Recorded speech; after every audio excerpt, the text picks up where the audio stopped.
Welcome to the Impatient Entrepreneur Podcast, a show where we hear from entrepreneurs and business owners who are chomping at the bit to make their mark on the world. I'm your host, Lauren Quidar Cockrell. Now, let's hurry up and get to the good stuff.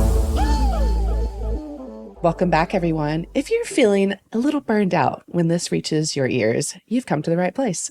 Today, we have Madhu Dasa, a former monk and now holistic lifestyle business coach. Madhu is going to share what that means, as well as his fascinating journey, and I think we will all be better for it. Madhu, welcome to the show. Oh, I'm so grateful to be here with you, Lauren, and get to talk about things that are strange and captivating simultaneously. All right, sign me up. So that's the title of the episode, Strange and Captivating. Okay, so let's start sort of at the end, and then we'll work back from there and then forward again and all that. But what is a holistic lifestyle business coach? Yeah, it's a name that we concocted to try to encapsulate the service that we provide, because we mostly work with businesses and small business owners, but we don't just do the systems and all that fun stuff. But we make sure that individuals themselves are well taken care of, because I've seen, especially in my journey of becoming an entrepreneur and seeing others neglect themselves first in the name of trying to help others. So really what it means is how to naturally learn how to control our mind, and then in turn control our habits to create a really naturally healthy lifestyle.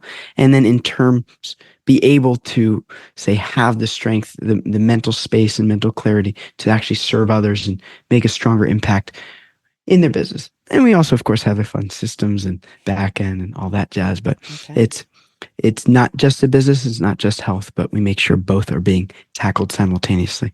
Well, I have a lot more questions about that, and I want to hear so much more, but let's just ask the first official question first, which is, Madhu, are you an impatient entrepreneur? For better, for worse, I am.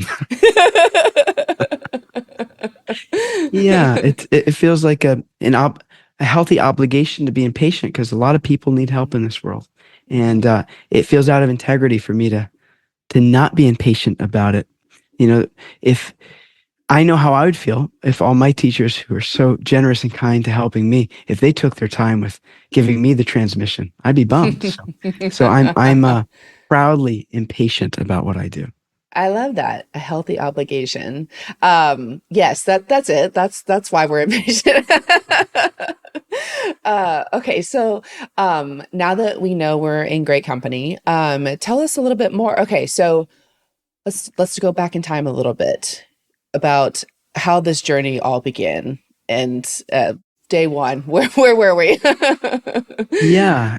Well, I think the important thing to talk about is on my 18th birthday, I shaved my head and became a monk. I moved to India and lived in monasteries for, I lived as a monk for about 5 years or so. And then after graduating the monastery, went from having literally no possessions to my name. And I mean, literally as a monk, we just have 2 sets of robes, non-stitched cloth that you tie into kind of robes, very simple life.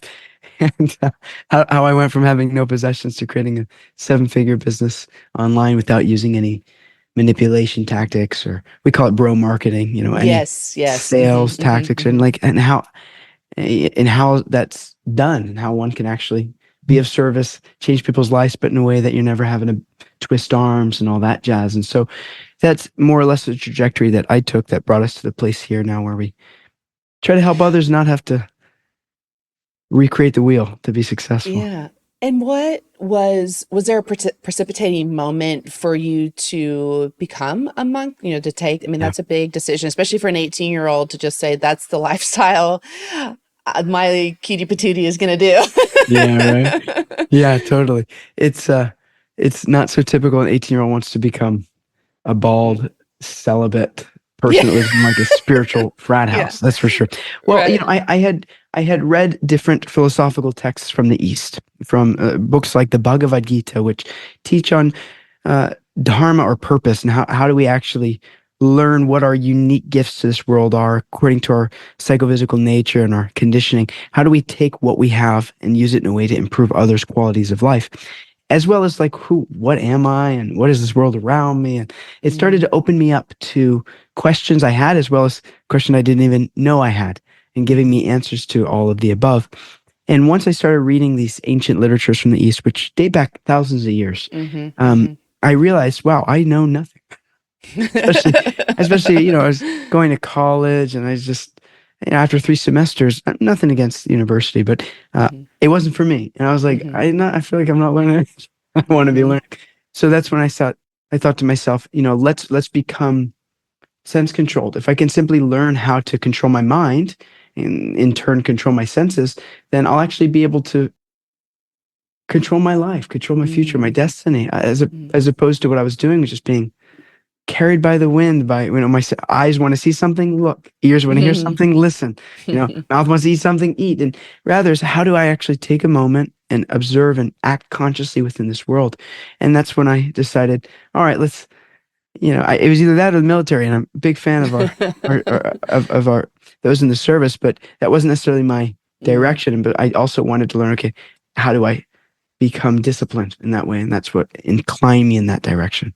Well, we'll dig in a little bit more to that in a moment, but and then I want to fast forward to when you say graduate. Is that what the word you used? Okay, so when you graduate a few years later, like, had you been spending that time thinking about what was going to happen afterward, and had you I been thinking about being a business owner? Like, how did this happen? Yeah, never. If you told me when I was a monk, like, yeah, you're gonna go on to run your own business and be an entrepreneur, I would have thought. I honestly don't even know that I even knew what the word entrepreneur fully meant. To be, I was so out of the world. I never really even worked a real job. I was like a lifeguard for like our community pool, helped my dad, and an art gallery. Like I never had a real job. Never made more than a handful of dollars an hour. So I had no experience when it came to anything business related. But what happened was, after leaving the monastery, after graduating, I spent 2 years just struggling terribly financially, just making no money. And I was making an impact and helping others, but in a way that it was unsustainable. I was depleting myself doing it financially, which then in terms made my health suffer, which in turn then made my relationships suffer, etc. And so after a few years, that's when I thought, it's time to actually study money and finance and sales and marketing, and how can I really make a big impact and help others in a way that I often say, a drowning lifeguard can't save any, but a strong lifeguard can save many. And so how can I become a strong individual so that I can actually go out and contribute and actually help others? Okay. And so it sounds like you've always had sort of a servant heart and mindset. And so your idea was to impact others. And so just a matter of deciding the modality. Yes. Yeah. Well said. Yeah. Okay. All right. And so how long have you had this business that you're running now? Yeah. So 7 years since we started doing it, but those first 2 were adorable, making practically no money. And then about 5 years ago is when I took things serious and started actually going into not a formal education through university, but through finding experts in the field who done the thing and learning from them, and with a humble mindset, and really trying to assume as much knowledge as possible. And it's been about 5 years that we've been on this journey. And the first year I feel blessed. We grew to 6 figures, and I was like, wow, it's those who know the money game, obviously, as you do, it's easier to make a lot of money than it is a little money. So, once we made 6 figures, then we doubled that, and then we doubled that. And over the years, we've gotten to just consistently expand from there. And knowledge is power, as they say. Just learning and learning more information. And do you have a team of people who are delivering this promise to your clients then? Yeah, we've got a great team, and my service is the actual presentation and the deliverables themselves. We have amazing online courses and stuff. We actually give all of our stuff for free. All education, we give everything for free for anyone who wants to consume. But our business model is we implement, we help business owners themselves. We hold their hand. We build a business with them. And so that's something I personally do. And then we have some that assist me in that process itself. Gotcha. Yeah. Cool. Okay. So when you were on your journey of business enlightenment, were you kind of following the autodidact route? Were you rereading books and taking courses and things like that? Or were you actually working side by side with folks? Both. Yeah. So there's a way in which I've always liked to consume knowledge, and the more you know, the more you don't the more you know you don't know. Yes. And so I've had this almost insatiable appetite for trying to consume helpful content. And so studying myself how to market, how to sell, but again, modifying things in a way that actually felt integrity. So much of the high pressure stuff that's out there is like, no, how can I do this in a sustainable way? And so it was a combination of learning and executing.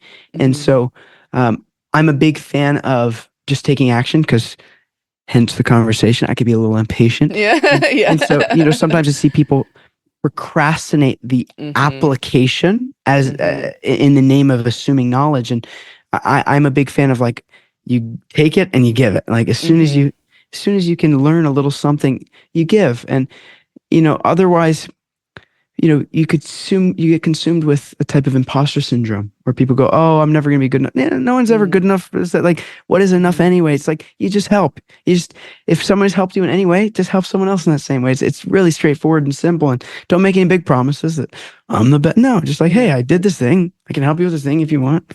It's really simple and straightforward and honest. And so that's my motto, and that's how I like to teach. It's like, learn a little something. Don't say you're the best at anything, because there's always someone better. Just say, hey, I did this, which means I'm decent and I can help you with it, and done. Make it easy. Yeah. Good advice. I do see people, whether it's, launching a podcast or a new service or a business or something like that, and they're like, well, there's someone else out there better, or they it's not perfect yet, and it's like, you just got to go. Yeah. And everyone has a slightly different perspective or take. I when I was launching this podcast, someone was like, why there's so many podcasts out there. I mean, it was just really kind of down on me. I'm like, but I still have good to offer. Like, even if one person listens to every episode, it'd be worth it, because, I'm making that impact. And I think there's room for every single voice. Yeah. It's like, if somebody said, there's enough doctors out there, we shouldn't have any more doctors. It's like, well, what a terrible idea. And even it's amazing, because within the podcasting industry, most podcasters never even make it past episode 20, or to speak of 100. If you can make it past 20 episodes, you're already in the 1% of podcasters. So wow. It's a common misconception that podcasting is oversaturated, because it's actually, there's so few podcasts compared to the amount of people who are consuming podcasts in the world, which is why I'm so grateful you have podcasts like The Impatient Entrepreneur. Yeah. Were there any books or individuals who had a really significant impact, or like books that you're always like, oh, I always recommend such and such's book? There's something that you always like to recommend, for instance. Absolutely. So the first book that got me even inclined towards learning how to control my mind is called the Bhagavad Gita. It's a Sanskrit word, Bhagad, and then Gita, Bhagavad Gita. There's probably a billion translations out there. The one that I like the most is called As It Is, or Comprehensive Guide to Bhagavad Gita. Those are two of my favorites. Those are great for learning, really having a proper mindset for being an entrepreneur, for actually living in this world and actually being a contributor. Because I believe that you're a giver or you're a take. I mean, we obviously have to do both, but in terms of the mindset, it's like, we're either really just trying to contribute, or there's an idea of, how can people do more for me? And it's the easiest way to become unhappy in this world is just, how can people do more for me? So again, we never want to give from an empty cup. Of course, we have to be nourished, but Bhagavad Gita has been, I still read it every single day. I read a chapter, because it's just been so impactful. Martin Luther King, Henry David Thoreau, Ralph Waldo Emerson, Mahatma Gandhi, Einstein, like some of the greatest minds studied these books and then actually went into them and used the content. So that's an oldie, but a goodie. And maybe more of a new one is, there's a book that recently came out called The Four Questions, which is just, it's a very interesting name. The author's name is Vaisheshika. And anyway, if you look up The Four Questions, it'll come up on all platforms. But that's been probably my favorite book. At least I got an oldie but a goodie, and a newie but a goodie. Those are two of my favorites. We will hunt those links down and put them in the show notes. Thank you. Love it. Yeah. Are you creating anything new right now? Like, are you writing? You're going to be a podcaster. If you want to share about that. Yeah, one of my clients, he runs a podcasting agency where he helps people do that. And for a long time, we helped him grow so substantially that he was just like, Mm-hmm. please let me do this for you. And I also have another friend nearby who runs a podcasting studio. So it was magically timed. And so I'm very grateful that in the coming weeks, we'll be launching our Conscious Success podcast, really teaching people how to master their mind so that they can make as much of an impact as possible. And really that means become as healthy and as wealthy as you can in a way that you improve the quality of lives of other individuals. And so I'm so excited because we give all of our information free already. However, doing it in a podcast it's better than TV. Most people I know, they don't even watch TV anymore. They just listen to podcasts. I'm in that boat. Yeah. And so I'm really grateful to share all the amazing gifts my teachers have shared with me there, and at a way that we just freely give it all so anyone that wants to benefit can. I think there's a saying out there about just, being a generous brand, and you don't necessarily go broke for being a generous brand. I mean, you don't necessarily give everything away for free, but, Sure. Yeah. but yes, but being generous and sharing, the what, if not the how, really, is a great, I mean, I don't want to be, too mercenary about it, but it's a great marketing tool also. But it's also, I think if you are truly generous as you are, it feels great. And then, you can become an aspirational brand too, where it's like, you might not be able to work with me today, but if you follow what's out there for free now, hopefully one day you do come knocking on my door and I can support you then. Exactly. I mean, and that's really our motto is we change people's lives for free. And then they go, oh, you're not like a lot of the scammers that are out there. All right, let's do it. And that's why it's one of the reasons I like to give it for free. And then there's a handful of people that want to do it on their own. So like, fantastic. Let them. Yeah. Worst case scenarios, others' lives are improved. Okay. Yeah. Darn. The world got better. Shoot. Yeah. Anyway, you said it so eloquently yourself, and I couldn't agree anymore. Yeah.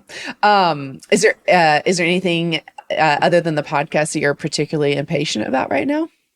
Yeah, we do in-person retreats. So we take people to India for pilgrimages because I live there for some time. We take people to Bali for yoga retreats and all this type of stuff. So we have our next retreat coming up that I'm so excited about. I'm grateful that we usually sell out, and but we got more spaces this year. So I'm like, I'm like, anyway, I just can't wait to hit launch.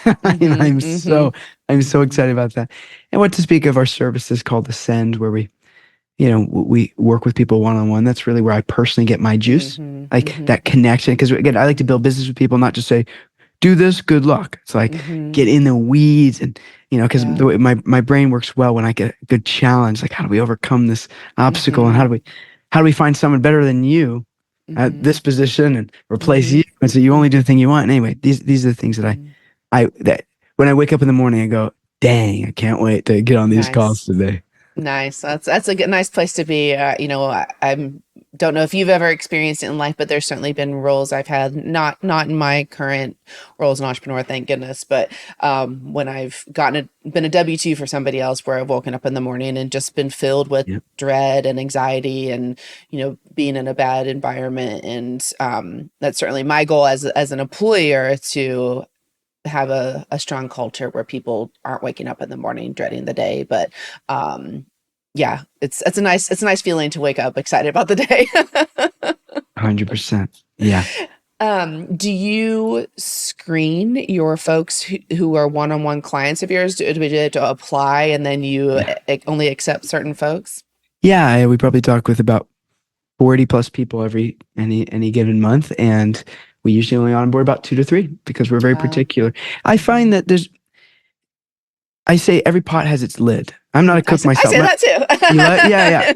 It's a great phrase. Now, I say it primarily. My wife is a personal chef. She's a culinary chef trained. And so, I don't spend a lot of time in the kitchen, but when I do, I know that it's really important you get the right lid because, it's too big, it trips over, it's too small, obviously. And so in this way, I know I'm not a fit for everyone. I work really well with those who are doers, those who are ready, because I like being uncomfortable, and I like making others uncomfortable because that's where we grow outside of our comfort zone. And so, yeah, I mean, not only do we have a vetting process, but we have a whole application, and of those, that ones that we're even willing to connect with, and there's a whole series of factors to see if we can actually work with them. Because the last thing I like to do is work with someone I'm not expert in being able to help, and they don't want to be there anyway. And so that's why we got our free content, like consume, and those who want a partner, somebody that, throw their arm around and say, all right, we're in this together. That's where I thrive. So yeah, we've got maybe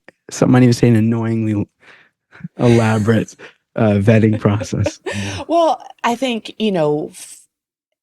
to walk the walk and talk the talk that you in particular are putting out in the world, you would really have to curate the folks that you are saying yes to, or mutually saying yes to, because it's really difficult to be in one-on-one with folks who, if you're not moving in the same direction, or you can see the potential for them and you're wanting what you can see for them, and they're like, blowing it off or wasting their gifts or something like that. I mean, that is a maddening experience. Totally. And then totally. Burning yourself out doing that too. Yeah, I couldn't agree anymore. Yeah, well, good for you for being particular. Ditto. Okay, so in your journey from monkhood to successful entrepreneur, has there been a time as you've been building your business where something has happened and you felt like the rug totally got pulled out from underneath you? You're like, oh my God, this is the worst thing that possibly could have ever happened. I don't think we're going to survive this. But then now looking back, you realize it was probably one of the best things that could have ever happened to you. How long do you have? No, we've got 30 more minutes. Yeah, right. I have no shortage of these experiences. I mean, it feels like every couple months that rug gets pulled. But there was one that was really substantial. We were leading a retreat in Greece, and a yoga meditation retreat. A lot of people too. And about halfway through, I get hit by a car with my wife. Oh my God.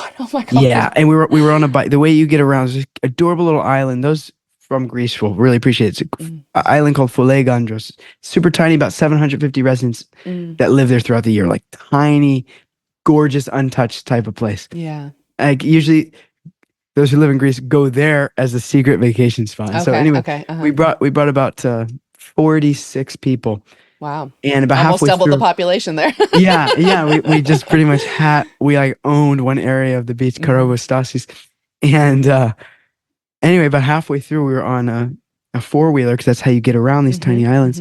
And this car didn't see us and just boom, went through the windshield. It was my wife's leg was crying. It was they had to helicopter us to Athens, and surgery. It was such a to-do, and certainly one of the hardest experiences of my life, because you can imagine the retreat. It was modified after. Yes, a bit of a screeching halt. a little bit of an issue. Therefore, I'm blessed that other people on the team that took care of it. So the retreat, but nonetheless, and it put us in a situation where it was the first point in my life I'd ever gone under. It was a perfect storm. I'd just invested, over $40,000 in the business just before, in like education, and I was at a point where I was like, okay, no problem. After Greece, things will ease up. But then I was out of work for about a month. And so it was the first time in my life where I actually went under, and don't even get me started about the international medical system and how Blue Cross didn't do us any favors. And so anyway, what it did though, is it put me in a situation where I realized, the business is dependent on me. Money doesn't show up, the money ain't coming in. And it forced me to have to really reinvent things, so that how can I help people? And how can I really grow past myself in a way that I can really contribute, and without having to be dependent on just hopping on calls, whatever the case might be. And so, as difficult as that situation was, it forced me to build something actually sustainable, to something bigger than just what little old me can offer. And so that was a big shift. I mean, there's other ones that are not maybe as dramatic, but oh man, and your wife's okay now as also? Yeah, we healed. It's actually miraculous. Even the doctors were like, you both are gonna be fine. It's gonna take a couple months, but like You shouldn't be. Like it was a beautiful. We were certainly protected somehow or other in that experience, and we're very grateful, to say the least. Well, I'm glad physically everyone's okay, and but Me then too. also, from a emotional fortitude standpoint, being able to recover from that and take the lesson that was needed there, which was anything can happen, and to be able to be out of pocket for a month. I mean, that could have ruined your business right there. But Yeah. then to not go back to bad habits and to realize, you need to make some changes so that it can exist beyond you, which again, not to be too Machiavellian about it, but it has helped when you want to exit. If you ever want to sell, that's good too. Yeah. Totally. Yeah. And I fully Or agree go with on that vacation. assessment. Yeah. Right. Yeah. Yeah. It was magical in that way. What were some of the pragmatic steps you took after that, once you kind of came back up for air to support that fungibility and scalability of the business? Yeah. One word I like is MRR, monthly recurring revenues, is moving to a basis where we work with clients, and instead of the style that I had been doing for years, where it's like take a chunk and then Mm-hmm. ride that out for a while. Mm-hmm. Not only did it benefit from a financial standpoint, it's okay, we got X amount of people Mm-hmm. signed up for X amount per month on an ongoing basis, but it helps us just work with the best clients, because it's all in all Mm-hmm. possible. Someone invests, and then a month and a half in, we're both a little like, Mm-hmm. I don't know if this is the best fit that's ever Mm-hmm. happened, or so it's like, yeah, we just work on a month to month. So it's like, Mm-hmm. if somebody doesn't want to be there, fantastic. Like Mm-hmm. we send you all our love, all our blessings, Mm-hmm. like Mm-hmm. on to the next one. So Yeah. moving to monthly recurring revenue, and then really getting other people to assist with the deliverables, in terms of making sure others know the process, so that Mm-hmm. when I do get sick, because believe it or not, it happens. Or when we do want to travel, to have somebody that's Mm-hmm. trustworthy, it's trained in our processes, Mm-hmm. that can go in and say, "Oh, I got it. It's Mm-hmm. covered." You Mm-hmm. know, that those are two big things that came out of it. Absolutely. I years ago, a colleague of mine told me to read Built to Sell, and she was like, or you can think Mm. about it as Built to Go on Vacation. And Love it. so I've now so last spring in 2023, I took a 2 weeks off continuously, and it didn't go great. Okay. But then this spring, I took 2 weeks off and left the country, and it went great. I'm like, my goal is to go on vacation, y'all, and y'all dread me coming back. Like, I want me to not be here. So good. And they're like, no, we don't feel that way. I'm like, well, but it'd be nice. Yeah. Oh, it's a nice mentality. But yes, I'm like, I want you to be eager for me to go on vacation.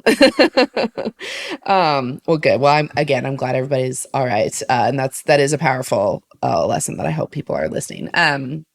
Okay, so this is a question I wanted to ask for the last 30 minutes.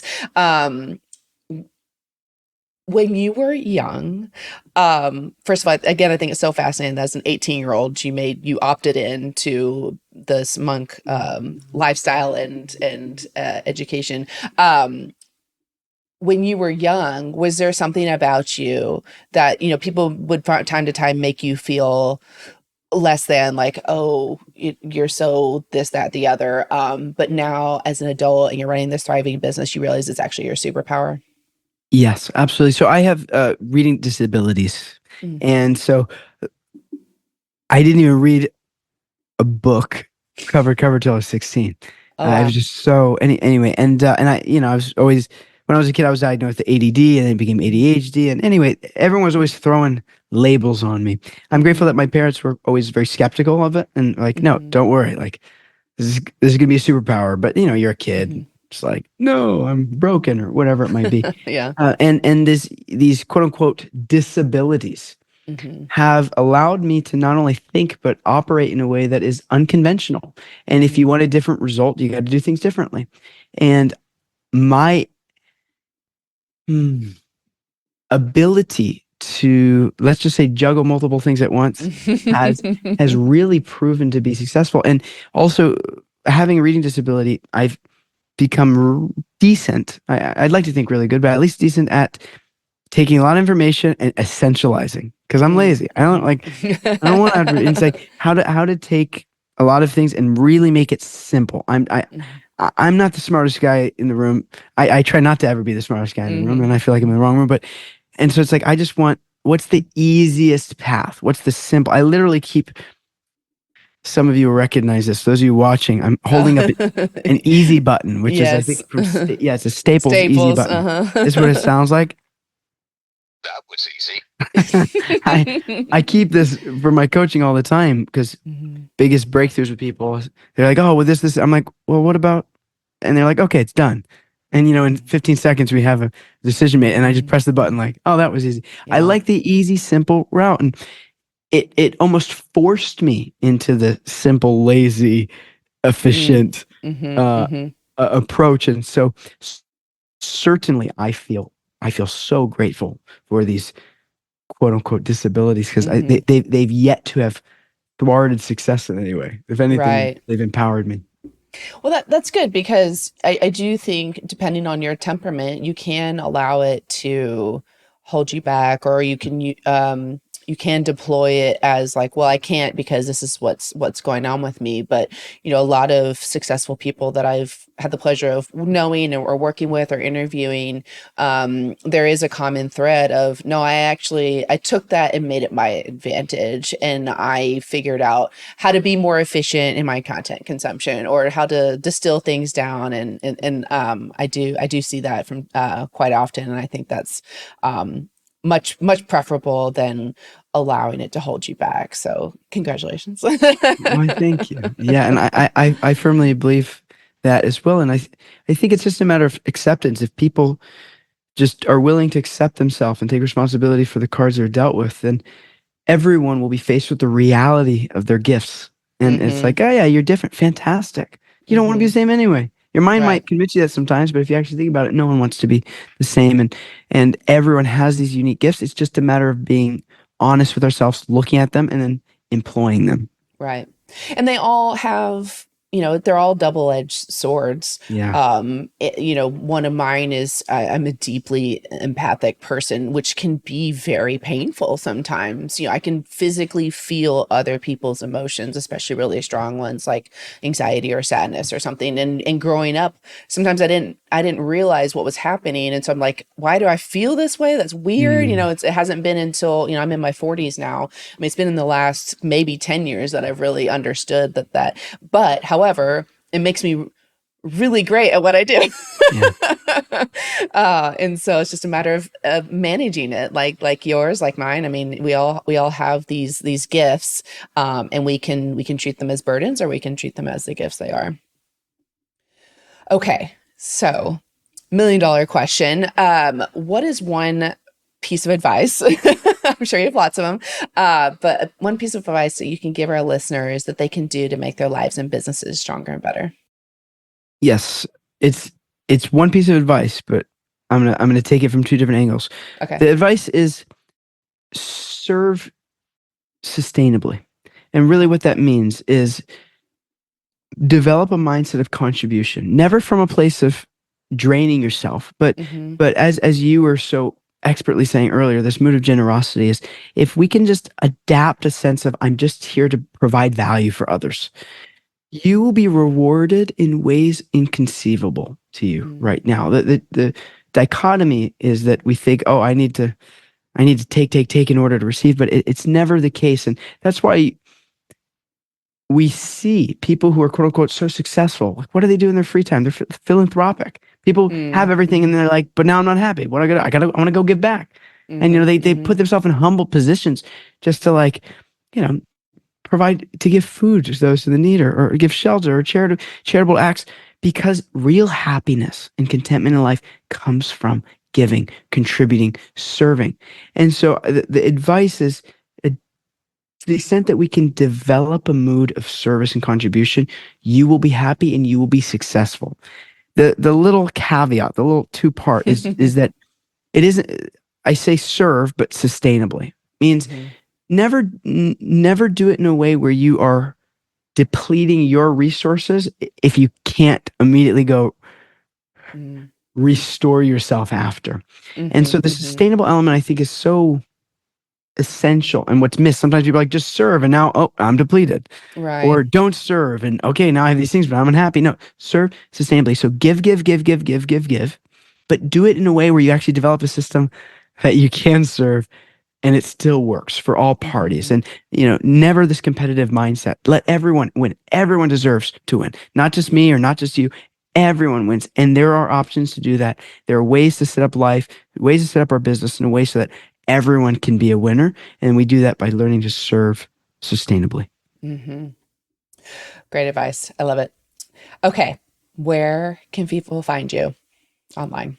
Yeah. On all platforms, we're madhu.life. That's madhu.life, madhu.life. And what I like to do with, I don't take a lot of podcasts, only ones I really like yours. But Yay!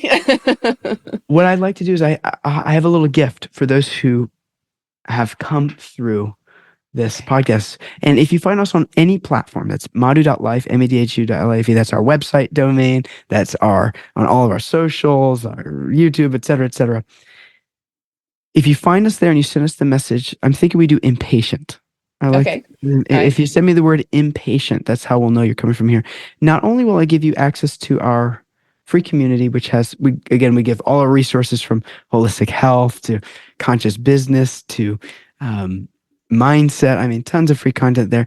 But I also have a particular protocol, mindset protocol, it sounds cliche, but for an impatient mind. It's like, how do you, number one, develop a sense of healthy patience while simultaneously having healthy urgency? It means like, how do I become okay with the time frame it takes to get something done while simultaneously not procrastinating it? And so we have a resource there, but the way I'll know to send you that resource is just send the word impatient. So not only will we give you access to the course content, resources, community, but also to this fun one that will be directly relevant. I love it. All right. Madhu, it has been a delight to have you here. Thank you for choosing us to be one of your few appearances. And thank you for all that you do for us impatient entrepreneurs in the world. Well, thank you for creating such a great space for us to have these conversations. And certainly the listeners will agree with me when I say that you do a wonderful job of explaining these topics and asking great questions to excite conversations that we can all benefit from. So thank you, Lauren. Thank you. I appreciate that.